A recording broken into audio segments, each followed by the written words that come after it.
이 시간에 함께 하나님의 말씀 보도록 하겠습니다. 역대상 2장 55절 한 절 말씀입니다. 오늘은 자격 없는 사람들이라는 말씀의 제목을 가지고 우리가 역대상 2장에 있는 말씀 통해서 함께 은혜를 나누도록 하겠습니다. 역대기는요, 이스라엘 백성들이 바벨론으로 포로로 잡혀갔다가 70년 생활, 그 포로 생활 끝나고 난 다음에 돌아와서 에스라라는 학자가 이 역대기를 기록했습니다. 성경을 읽으면서 이 족보를 읽을 때에 이 족보가 눈에 들어오고 이 족보 한 절 한 절이 묵상이 되어지면서 은혜가 되어지면, 그러면 그 사람은 이제 진짜 성경에 눈이 떠있는 사람이고 성경을 좀 깊이 있게 보는 사람입니다. 그래서 우리 성도님들께서 성경을 많이 읽으세요. 성경을 많이 읽고 많이 묵상하시면 어느 순간인가 이런 족보도 읽으면서 은혜가 될 때가 있습니다. 저도 역대상 말씀을 읽으면서 족보를 통해서 참 이렇게 은혜를 많이 받았던 것 같습니다. 근데 그 가운데 한 구절의 말씀이 바로 역대상 2장 55절의 말씀인데요. 근데 이게 역대상 이 말씀에 나오는 이 족보가 왜 중요하냐? 중요한 이유가 있습니다. 사실 우리한테도 중요하지만 우리보다 더 중요한 것은 그러니까 포로 생활 끝나고 난 다음에 돌아왔던 이스라엘 백성들에게 너무나 중요한 거예요. 왜냐하면 이 가나안 땅 있잖아요. 이 이스라엘 땅은 어떤 땅이냐면 하나님께서 언약의 백성들에게 주신 땅이거든요. 하나님께서 시내산에서 언약을 맺으셨잖아요. 그런데 그 언약의 백성들이 이제 그 땅을 정복하고 차지하여서 살아가게 되는 그 땅인데, 근데 바벨론을 쳐들어와서 나라가 망해버렸었습니다. 그리고 70년 동안 바벨론에 가서 포로로 생활하다가 그리고 다시금 하나님의 은혜로 기적적으로 돌아오게 되었는데, 이제 그 문제가 뭐냐면 이제 그 땅에서 살아가야 되는데 이 땅에서 어떤 사람이 살아가야 되냐면 자격이 있는 사람이 살아가는 거죠. 그렇지 않습니까? 왜냐하면 이 가나안 땅은 하나님께서 언약의 백성들에게 주신 약속의 땅이기 때문에 그 약속된 자녀들, 언약의 백성들이 살아갈 수 있는 자격이 있는 거잖아요. 그러면 이 땅에서 살아갈 수 있는, 이 가나안 땅에서 살아갈 수 있는 자격이 있는 사람이 어떤 사람이에요? 어떤 사람이 자격이 있는 거죠? 하나님과 시내산에서 언약 맺었던 그 이스라엘 백성들의 후손들이 살아갈 수 있는 자격이 있는 거죠. 그래서 역대상에는 이 자격에 대해서 이야기해 주고 있는 거예요. 이 자격에 대해서. 그러면서 이스라엘 백성들의 족보가 쭉 여기 이렇게 역대상에 이제 1장부터 9장까지 족보 가운데 나오게 되는 것입니다. 그런데 이제 보면 좀 안타까운 부분들이 있어요. 뭐냐면 원래 이스라엘의 지파가 몇 개입니까? 12개 지파잖아요. 근데 그 12지파 가운데 두 지파가 여기 빠져 있어요. 스불론 지파하고 단 지파예요. 두 지파는 역대기의 족보 가운데 빠져 있는 거예요. 왜 빠져 있을까? 왜 빠져 있을까요? 왜냐하면 70년 포로 생활 이후에 이 사람들은 돌아오지 않았기 때문에 돌아온 사람들 가운데 거기 없는 거예요. 이스라엘 땅에 돌아오지 않았던 거죠. 그러니까 거기 없으니까 어떻게 해요? 그 지파는 잃어버린 지파가 되는 것입니다. 그래서 역대기 족보 가운데 그 족보가 없는 것이에요. 그럼 나중에 이제 요한계시록에 보면 또 이렇게 족보는 아니지만 하나님께서 하나님의 백성들을 다 모으십니다. 하나님께서 예배하는 자리 가운데 하나님의 백성들을 다 모으시는데 그 모여진 자리에 보니까 하나님의 택한 백성들 14만 4천이 나오는데 이스라엘의 자손들이죠. 거기 12지파가 나오는데 거기에 서불론 지파는 이름이 있어요. 그런데 단 지파는 거기에도 빠져 있어요. 그러니까 결국에 하나님께서 잃어버린 지파 가운데 한 지파는 마지막에 돌아왔지만 결국에 끝까지 돌아오지 않은 버림받은 지파도 있다는 것입니다. 이게 성경에서 우리에게 주는 하나님의 메시지이고 음성입니다. 그래서 우리가 이런 것들을 보면서 많은 것들을 생각할 수 있습니다. 하나님과 언약 맺은 하나님의 백성이지만 그런데 하나님의 말씀 따라 살아가지 못하면 결국에 어떻게 해요? 버림받을 수밖에 없고 멸망받을 수밖에 없다라는 그냥 사실이 우리에게는 너무나 가슴 아픈 일이지만, 그러나 때로는 한편으로는 너무나 감사한 게 뭐냐면 하나님의 말씀대로 살지 못해가지고 바벨론의 침공으로 어떻게 해요? 쫓겨나갔고 바벨론의 포로로 잡혀가서 살다가 다시 또 돌아왔어요. 돌아온 그 자체가 어때요? 하나님의 은혜이지 않습니까? 하나님의 은혜를 생각하고 하나님의 은혜를 받아들일 수 있는 사람도 있다는 것이죠. 그런데 오늘 읽었던 이 말씀, 조금 전에 읽었던 이 역대상 2장 55절 말씀에 보면 어떤 내용이 있냐면 이런 내용이 있습니다. 야베스에 살던 서기관 종족, 곧 디랏 종족과 시므앗 종족과 수갓 종족이니 이는 다 레갑 가문의 조상 함다색에서 나온 겐 종족이더라. 여기 보니까 야베스라는 지역이 있어요. 야베스라는 지역이 어디냐면 그 예루살렘 근처에 베들레헴 근처에 있는 조그마한 동네예요. 그런데 야베스가 이제 그 지역에서 이렇게 살던 사람, 야베스 지역에 살던 사람들이 누가 살았냐니까 서기관 종족이라는 사람들이 사는 거예요. 무슨 말이냐면 우리가 잘 알듯이 서기관이라는 것은 성경을 뺏기는 사람들이잖아요. 성경을 필사하는 사람들. 그러니까 이 사람들은 야베스에 살던 사람들은 성경을 필사하는 사람인 거죠. 그냥 한 가문이 한 종족이 그 일에 매달리는 사람들이었어요. 그런데 이 사람들이 어떤 사람이냐면 다 레갑 가문이라는 거죠. 근데 이 레갑 가문이 어디서 나왔냐니까 겐 종족이다라고 가르쳐주고 있습니다. 겐 종족이 어떤 사람인가? 겐 종족은요, 민수기 10장에 보면 나옵니다. 민수기 10장 29절 말씀 제가 한번 읽어보겠습니다. 모세가 모세의 장인 미디안 사람 르우벨의 아들 호밥에게 이르되 여호와께서 주마하신 곳으로 우리가 행진하나니 우리와 동행하자. 그리하면 선대하리라. 여호와께서 이스라엘에게 복을 내리라 하시느니라 하면서 호밥이라는 사람이 나오는데 이 사람 누구냐면 모세에게는 장인이 있었잖아요. 이드로라는 장인이 있는데 그 이드로라는 장인의 아들이에요. 그러니까 모세와의 관계는 처남 관계이죠. 모세의 처남이었던 사람이 호밥이었어요. 근데 이 이드로, 이 호밥이라는 사람은 겐 종족이에요. 근데 이 모세가 광야에서 하나님으로부터 이제 이스라엘 백성들을 데리고 어떻게 출애굽을 하고 난 다음에 신앙생 언약을 맺고 광야 생활을 40년 하게 되는데 그때에 이 호밥에게 부탁을 하는 거예요. 왜냐하면 이스라엘 백성들은 애굽에서 정착 생활을 하다가 지금 광야로 나왔잖아요. 그러니까 사실 그 광야 생활을 어떻게 해야 될지 전혀 모릅니다. 그런데 이 호밥은 어디 사람인데요? 그 광야에 사는 사람이거든요.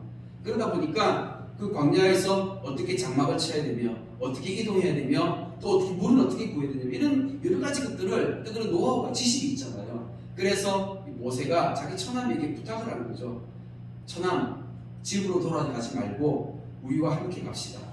우리와 함께 가서 저 약속의 땅 가나안 땅에 같이 들어갑시다. 우리와 함께 동행하면 우리가 당신을 선대하겠습니다. 이렇게 이제 부탁을 했을 때 처음에 호밥이 거절했지만 나중에 성경 말씀을 보니까 이 호밥의 후손들이 이 겐 종족이 그대로 이스라엘 자손 가운데 남아있는 것을 보면서 이 호밥이 모세의 그 청을 받아들여서 이스라엘과 함께 동행하였고 약속의 땅에 같이 들어갔구나 하는 것을 알 수가 있습니다.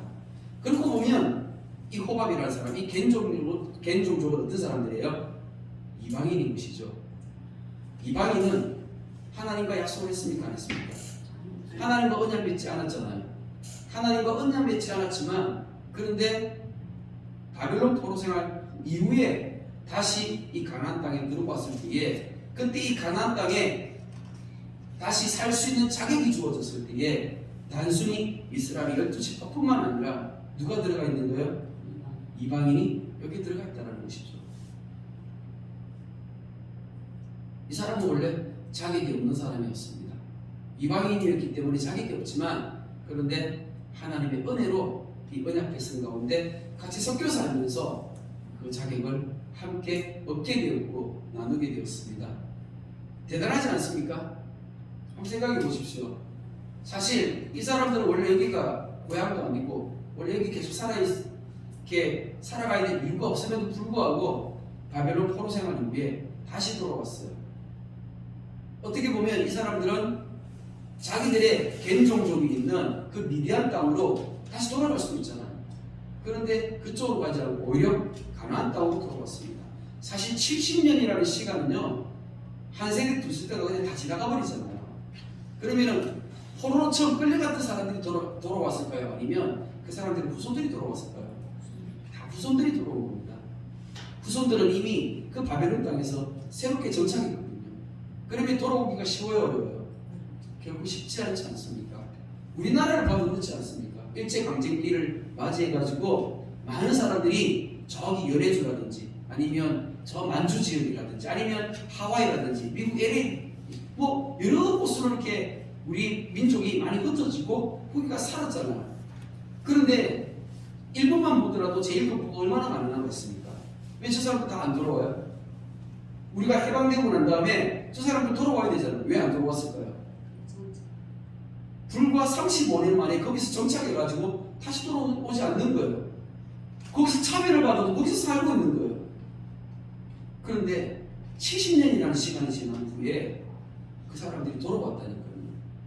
그것도 사실 자격이 없는 그런 사람임에도 불구하고 이 사람들이 다시 돌아온 것입니다. 왜 돌아왔을까요? 그 이유가 있죠. 이 사람들에게는 믿음이 있었습니다. 어떤 믿음이 있었냐면 예레미야 35장에 보면 레갑 사람들에 대해서 설명해 주고 있습니다. 5절 말씀, 내가 레갑 사람들의 후손들 앞에 포도주가 가득한 종지와 술잔을 놓고 마시라고 하는데 무슨 말이냐면 여기 이제 예레미야가 선지자 예레미야가 레갑 사람들을 하나님의 성전에 초청을 했어요. 왜냐하면 하나님께서 시키셨거든요. 하나님께서 예레미야한테 레갑 사람들 초청해가지고 그래서 성전에서 포도주를 대접해라 라고 가르쳐 주신 거예요. 그래서 예레미야 선지자는 그렇게 실행을 옮겼습니다. 그래서 레갑 사람들을 초청해가지고 포도주를 보냈는데 그런데 그때에 그들이 이르되 우리는 포도주를 마시지 아니하겠노라. 레갑의 아들 우리 선조 요나답이 우리에게 명령하여 이르기를 너희와 너희 자손은 영원히 포도주를 마시지 말며 너희가 집도 짓지 말며 파종도 하지 말며 포도원을 소유하지도 말고 너희는 평생 동안 장막에 살아라. 그리하면 너희가 머물러 사는 땅에서 너희 생명이 길리라 하였으므로 하면서 레갑 사람들이 이렇게 대답을 하는 거예요. 예레미야 선지자에게 죄송하지만 우리는 포도주를 마시지 않습니다 하면서 그 이유가 뭐냐면 우리 조상들 가운데 레갑 사람 중에 요나답이 있었는데 근데 이 요나답이 우리한테 그렇게 우리 조상 요나답이 우리한테 명령을 했어요. 죽기 전에 유언을 남겼다는 것입니다. 근데 그 유언의 내용이 뭐냐면 영원히 포도주를 마시지 말라는 거예요. 그러니까 그 집안 사람들은 다 술을 마시지 않는다는 것입니다. 그리고 너희는 집도 짓지 말며 집을 안 지면 어디 살아요? 이 사람들은 원래 어디서 살았냐면 그 미디안 광야에서 살았잖아요. 광야에서 텐트집에 살았거든요. 그러니까는 이 사람들이 광야에서 텐트집에 살다가 이 가나안 땅에 들어왔을 때 이스라엘 백성들이 이 가나안 땅에서 전복 전쟁을 통해 가지고 이스라엘 백성들이 이제 땅을 분배받았을 때 어디로 같이 섞여 살았냐면 유대 광야에서 섞여 살았어요. 그 유대 광야에서 섞여 살다 보니까 이 사람들은 집을 짓지 않아도 되는 거죠. 그러면서 거기에서 이렇게 이 사람들은 집을 짓지 않고 그냥 장막에서 거주하면서 그렇게 사는 거예요. 그러니까 농사를 짓지 않으니까 파종하지 않고 양떼를 키우면서 그렇게 사는 거죠. 포도원을 소유하지도 말고 너희는 평생 동안 장막에 살아라. 이런 유언을 받은 거예요. 요나답이 왜 이렇게 죽기 전에 이 후손들한테 이런 명령을 내렸을까요? 그 이유가 뭘까요? 하나님 믿는 신앙을 지키기 위해서입니다. 왜냐하면 세상에 이런 것들이 그 신앙을 변질시켜버리기 때문에 하나님 신앙을 유지하기 위해서 신앙이 변질되지 않기 위해서 이렇게 살아라고 명령했던 거예요. 그런데 예레미야 시대 때 지금 이 요나답 시대가 약 250년 전이거든요. 예레미야와 한 250년 차이나요. 그러니까는 그 후손이 250년 동안 이렇게 믿음을 지키면서 살아갔다는 거예요. 놀랍지 않습니까? 엄청난 거죠. 이방인이었던 레갑 사람들이 역대기의 족보에 오른 이유가 무엇입니까? 이 사람들은 바벨론에 포로로 잡혀갔다가 다시 돌아왔죠. 왜요? 하나님의 땅, 하나님의 나라, 하나님께서 다스리시는 그곳이 좋아서 다시 돌아오게 된 것입니다. 이게 하나님 나라거든요. 우리가 하나님의 나라를 바르게 이해했으면 좋겠습니다. 이게 하나님의 나라입니다. 자, 그런데 역대상 9장에 보면 역대상 9장에 보면 또 하나의 사람들이 나옵니다. 1절 2절 한번 읽어보겠습니다. 온 이스라엘이 그 계보대로 계수되어 그들의 이스라엘 왕조실록에 기록되니라. 유다가 범죄함으로 말미암아 바빌론으로 사로잡혀 갔더니 그들의 땅 안에 있는 성읍에 처음으로 거주한 이스라엘 사람들은 제사장들과 레위 사람들과 느디님 사람들이라. 여기 보면 느디님 사람들이라고 나옵니다. 역대상 9장에 이 느디님 사람들, 이 사람들은 어떤 사람인 줄 아십니까? 느디님 사람들. 이 사람들 한 가문이 아니에요.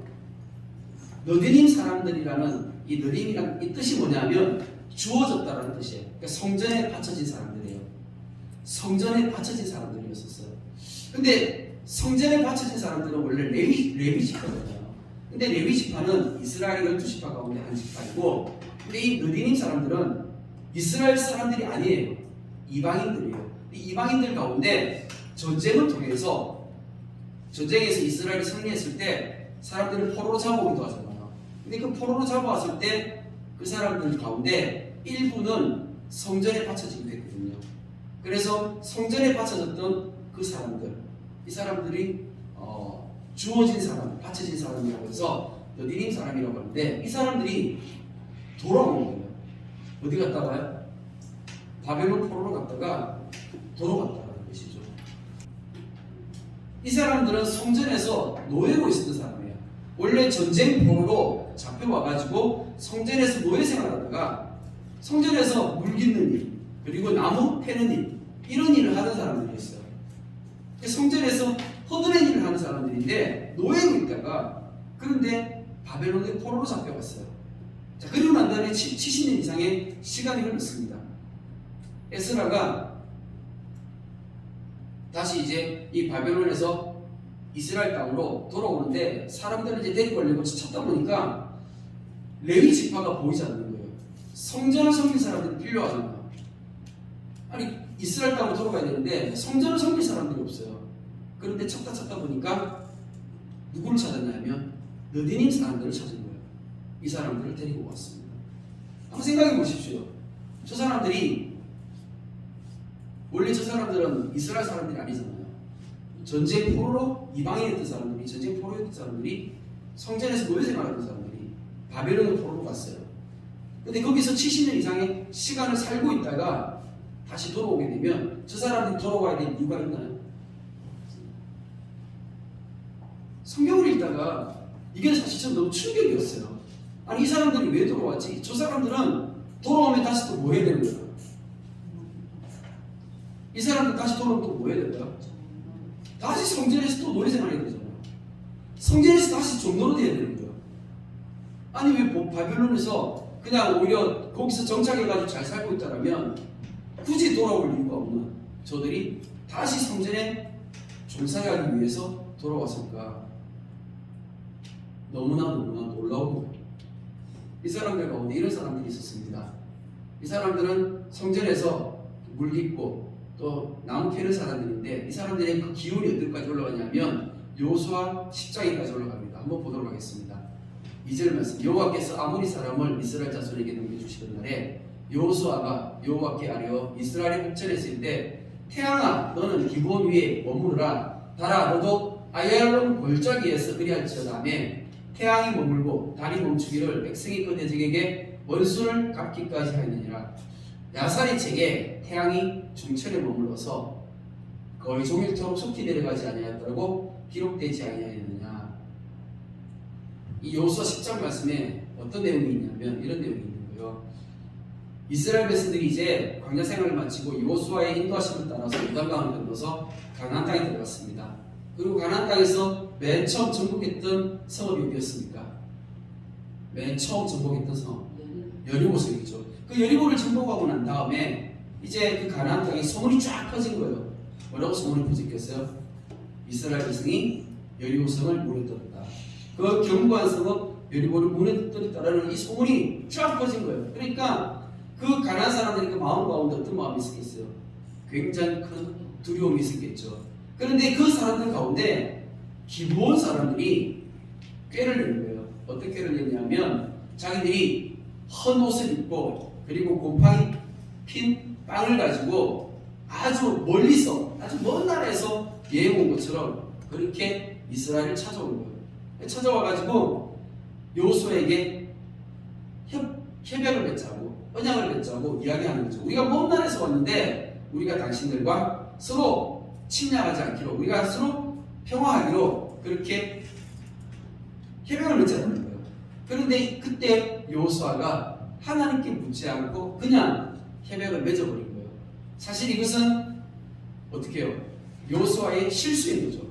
원래 그렇게 하면 안 되잖아요. 하나님께서 그 땅에 있는 모든 가나안 백성들을 다 멸절시키라고 했는데 그 가나안 사람과 언약을 맺어버리면 그렇게 할 수가 없잖아요. 그렇게 하면 안 되는데 여호수아가 실수의 것이었습니다. 근데 알지 못하고 실수했는데 3일 지나고 난 다음에 보니까 이 사람들이 바로 옆에 있었던 기브온 사람들이었던 거예요. 그래서 이미 이스라엘은 어떻게 기브온 사람들과 협약을 맺은 뒤였기 때문에 저 사람들을 죽일 수도 없고 멸절시킬 수 없는 그런 상황이 되어버렸어요.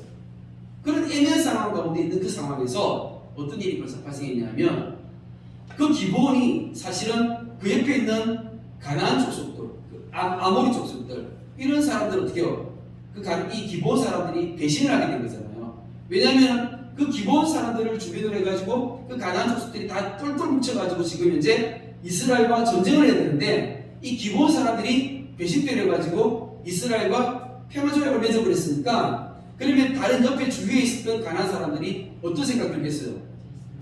저 배신자 하면서 저거 살려주라 말아요. 살려줄 수가 없죠. 그러니까 그 옆에 있었던 5 왕들이 힘을 합해가지고 군대를 동원해가지고 이제 어디를 쳐들어왔냐면 기드온을 쳐들어오게 된 거예요. 기드온 성읍을 쳐들어간 거예요. 그래가지고 기드온 성읍을 쳐들어가니까 기드온 사람들이 급히 여호수아에게 전가를 보냈어요. 지금 옆에 지금 우리 적들이 쳐들어왔다. 빨리 와서 우리를 도와달라. 사실 5 왕이 기브온을 쳐들어왔으니까 누가 이겨요? 그 5 왕이 이길 수밖에 없는 그런 상황이니까 기브온은 이제 죽을 수밖에 없는 그런 상황이잖아요.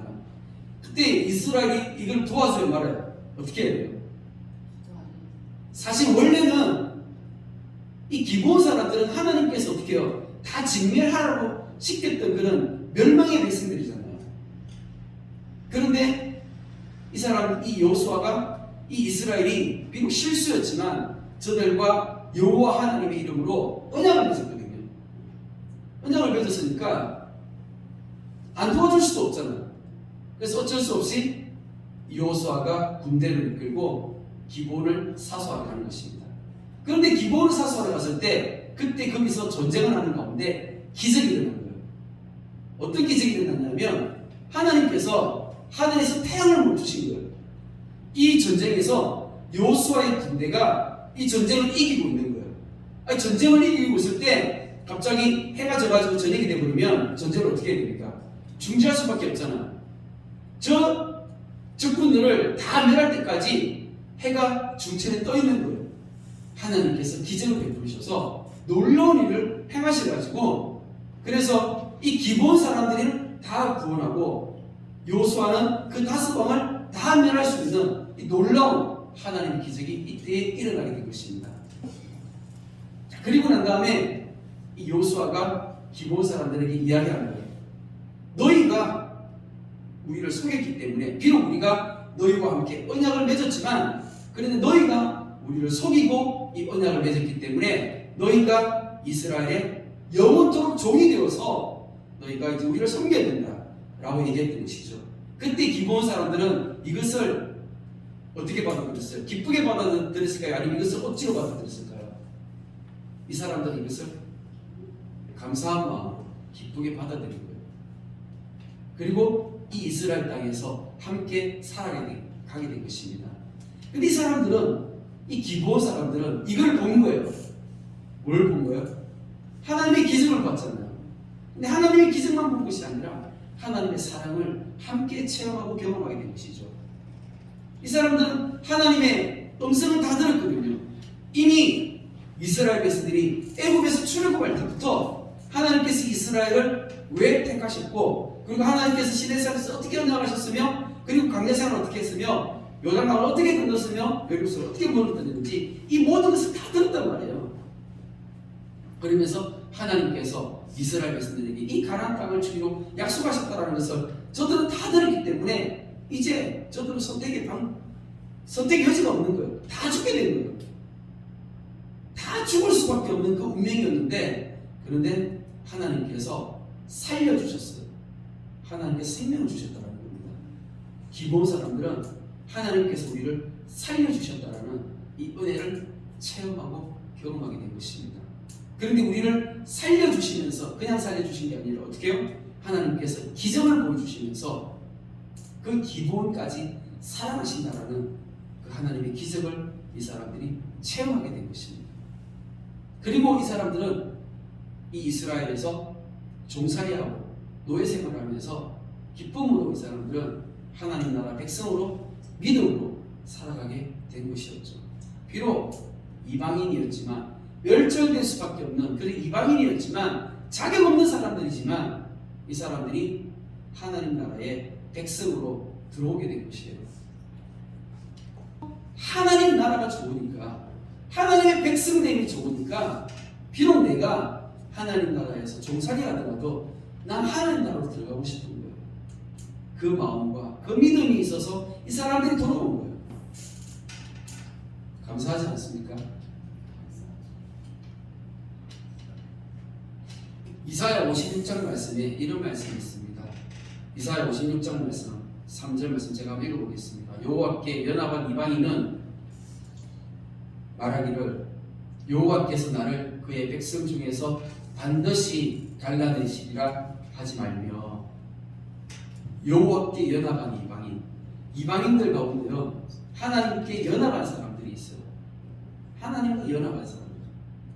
여기서 연합이라는 게 무슨 말이냐면요, 나무에 가지가 딱 접해서 붙어 있는 것처럼 그렇게 하나님께 꼭 붙어 있는 사람인 거죠. 하나님께 꼭 붙어 있는 이방인들이 있다고요. 하나님께 꼭 붙어 있는 이방인들. 자, 그런데 그 하나님께 꼭 붙어 있는 이방인을 하나님께서 뭐라고 말씀하시냐면, 여호와께서 나를 그의 백성 중에서 반드시 갈라내시리라. 하나님께서 너는 이방인이잖아 하면서 탁 잘라가지고 떨어뜨리지 아니하신다는 거예요. 하나님의 은혜이지 않습니까? 하나님과 은혜가 없는 백성임에도 불구하고, 자격이 없음에도 불구하고 내가 하나님께 붙어있기를 원하니까 하나님께서 어떻게 해요? 나를 붙여주신다고. 또 6절 말씀해 보니까 또 여호와와 연합하여 그를 섬기며 여호와 이름을 사랑하며 그의 종이 되며 안식일을 지켜 더럽이지 아니하며 나의 언약을 굳게 지키는 이방인마다, 이방인이지만 비록 이방인이지만 하나님과 연합하기 위해 하나님을 섬기는 사람이 있는 거예요. 그리고 여호와의 이름을 사랑하는 사람이 있는 거예요. 하나님의 이름을 사랑하는 거예요. 하나님의 이름을 사랑한다는 말은 무슨 말이냐면 하나님의 영광을 드러내면서 살아가는 것이고, 하나님의 이름이 먹칠되거나 하나님의 이름이 더럽혀지면 그것 때문에 화가 나고 그것 때문에 기분 나쁘고 그것 때문에 잠이 오지 않는 이런 사람들이 있는 거예요. 이런 사람들. 그리고 스스로 나는 하나님의 종이 되겠습니다라고 고백하는 거예요. 나는 스스로 하나님의 종이 되겠습니다라고 고백하면서 하나님의 사람으로 살아가는 것입니다. 이런 사람들. 이 사람들은 하나님과 은혜 맺지 않았지만 하나님과 은혜 맺은 백성처럼 그렇게 하나님의 언약을 굳게 지키는 거예요. 신기하잖아요. 이스라엘 사람들은 하나님과 은혜 맺었어요. 그런데 은혜 맺은 하나님의 백성들은 다 하나님 떠나버렸어. 그런데 하나님께서 하나님을 예배하는 자를 찾으시는데 하나님과 은혜 맺지 않은 백성들 가운데 하나님께 나와서 하나님께 꽉 붙어 있으면 하나님 사랑하고 하나님 섬기고 하나님의 종이 되고 그렇게 예배하는 사람이 있다는 거예요. 그러면 하나님이 누구를 하나님께서 택하시겠습니까? 하나님께서 그 이스라엘을 택하실까요? 아니면 이방인을 택하실까요? 누구를 더 사랑하시겠습니까? 하나님과 은혜 맺었다라고 그 이스라엘을 사랑하실까요? 아니요. 하나님은 하나님을 사랑하는 사람들, 하나님 섬기는 사람들을 비록 자격이 없어도 하나님께서 그 사람을 붙잡아 주시고 하나님께서는 사랑하신다는 거예요. 내가 곧 그들을 나의 성산으로 인도하여 기도하는 내 집에서 그들을 기쁘게 할 것이며 그들의 번제와 희생은 나의 제단에서 기꺼이 받게 되리니 이는 내 집은 만민이 기도하는 집이라 일컬음을 받게 될 것이라. 아멘. 하나님께서 그렇게 말씀하셨습니다. 그래서 하나님의 성전에 가면 뭐가 있어요? 이방인이 와서 예배드릴 수 있도록 뭘 만들어 두셨어요? 이방인의 뜰을 만들어 두신 거예요. 근데 이스라엘 백성들은 그 이방인의 뜰에서 뭐 하고 있었어요? 예수님 당시 때 거기서 소 팔고 양 팔고 장사하고 그리고 돈 받고 주고하는 이런 곳을 만들어 가지고 이방인들이 와서 그곳에서 하나님 예배하지 못하게끔 하나님 예배하는 것들을 방해해버리는 그런 모습들을 보였습니다. 예수님께서 그거 보시고 어떻게 하셨어요? 화가 나가지고 머리 끝까지 화가 나가지고 다 엎으셔버렸잖아요. 예수님께서 다 엎으셨잖아요. 이 마음이 이해가 되어지십니까? 그 하나님의 마음, 예수님의 마음이 이해가 되어지십니까? 8절 말씀 같이 한번 읽어보겠습니다.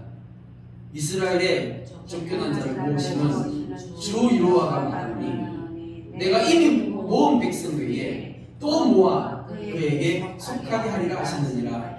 아멘. 이미 모은 백성 외에 또 모아서 하나님 나라의 백성 되게 하신다라는 겁니다. 이 말씀이 우리 주님의 교회에 그대로 이루어지기를 소원합니다. 아멘. 이 말씀이 내 말씀 되어지기를 간절히 소원합니다. 아멘. 이게 진짜 복입니다. 이게 진짜 복이에요. 우리 성도님들 세상의 거짓된 것에 현혹되어지고 세상의 거짓된 것 그거 쫓아가지 마세요. 사람들은요 이 땅 가운데서 오래 사는 게 복인 줄 알아요. 이 땅에서 성공하는 게 복인 줄 알아요. 이 땅에서 돈 많이 버는 게 복인 줄 알아요. 이 땅에서 잘 먹고 잘 사는 게 복인 줄 알아요. 성경에서 하나님은 그렇게 말씀하시지 않습니다. 하나님께서 우리에게 주시기 원하시는 것은요 생명이에요. 하나님께서 우리에게 진짜 주기 원하시는 건 생명입니다. 근데 하나님께서 생명 주기를 원하시는데 어떤 사람에게 생명 주십니까? 하나님은 아무에게나 생명 주시는 거 아니에요. 그냥 교회 다닌다고 생명 주시는 거 아니에요. 누구에게 생명 주시냐고요? 하나님 나라 백성이 되어서 하나님 나라 백성답게 살아가는 그 사람에게 하나님께서 생명 주시는 겁니다. 비록 나는 이방인이고 나는 하나님과 언약 맺은 백성은 아니지만 나는 자격이 없지만 하지만 내가 하나님과 연합하여서 살아가고자 하는 그 마음으로 내가 하나님 바라보고 내가 믿음으로 하나님의 성상 가운데 나와서 하나님 나는 하나님 나라의 종으로 살아도 하나님 여기가 좋습니다 라고 고백하는 그 사람에게 하나님께 생명 주시는 거예요. 이 놀라운 진리를 깨닫게 되면 우리는 죽었다가 부활하게 될 것이고 영원한 삶을 살아가게 될 것인데 그러면 우리 삶이 변화되어지고 삶이 달라지는 거예요. 이 세상의 것에 얽매이지 않게 되는 것입니다. 이 세상의 것에 얽매이지 않고 하나님만 바라보면서 믿음으로 살아갈 수 있게 되는 것입니다. 우리 주님의 교회가 이렇게 성공하는 교회 되어지기를 축복합니다. 아멘. 우리 주님의 교회 성도님들이 한 사람 한 사람이 이 복을 받아 누리는 사람이 되어지시길 축복합니다. 아멘. 우리 주님의 교회를 통하여서 이 지역사회에 복이 흘러가서 가난한 신령들에게 찾아가서 복음을 전하면 한 영혼이 복음받아 주님 앞으로 돌아오고 우리 주님의 교회가 함께 믿음으로 기도하면서 열방을 중보할 때 하나님 나라가 확장되어지고 하나님 나라가 완성되어지는 이 놀라운 은혜가 우리 주님의 교회를 통해서 반드시 이루어질 줄 믿습니다. 아멘. 사랑의 하나님 감사합니다. 우리를 예배자로 삼아주시고 또한 예배의 자리 가운데 불러주셨습니다. 주님 우리에게 영원한 생명을 약속하시고 또한 이 땅 가운데 하나님 나라 백성답게 살아갈 수 있도록 하나님 우리에게 놀라운 구원의 역사를 허락해 주셨습니다. 주님 이 말씀이 우리에게 복이 되어지게 해주시고 주님 이 약속이 우리가 끝까지 이 땅 가운데서 마지막 그 순간까지 붙잡고 살아가야 될 언약의 말씀과 언약의 기억이 되어질 수 있도록 주님 은혜를 베풀어 주시옵소서. 우리의 평생에 우리의 삶에 기도의 제목이 되어질 수 있도록 그렇게 하나님 나라 백성답게 살아갈 수 있는 하나님의 은혜를 더해 주시기를 간절히 소원합니다. 주님 우리는 자격 없는 자이나 그러나 주님께서 우리를 사랑하셔서 우리에게 새로운 자격, 하나님의 자녀를 우리에게 허락해 주셨사오니 우리가 하나님의 자녀답게 살아갈 수 있도록 이 땅 가운데서 이 믿음 붙잡고 살아갈 수 있는 하나님의 은혜를 더하여 주시옵소서. 우리 성도님들 가운데 단 한 사람도 나고 뒤로져서 하나님 나라에서 멀어지는 사람 없도록 하나님 우리를 불쌍히 해주시고 하나님 우리를 긍휼히 여겨 주시옵소서. 주님께 감사를 드리오며 살아계신 예수 그리스도 이름으로 기도드립니다. 아멘. 아멘.